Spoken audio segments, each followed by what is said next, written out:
Hey guys, what's up? In this video, I'm gonna show you how you can change DPI setting in Redmi 13C. So for this, all you guys have to do just go to settings and click on about phone.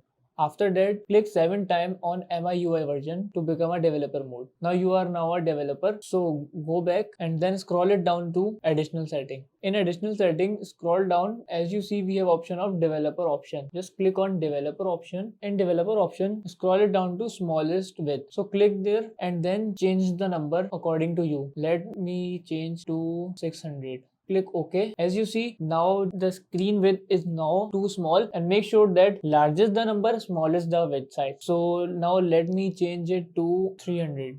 Press OK. So as you see, all the font and icons are now large. So through this method, you guys can change DPI settings in Redmi 13C. So if this video helped you guys, kindly like the video and follow us for more tips and tricks. See you guys in next video. Take care.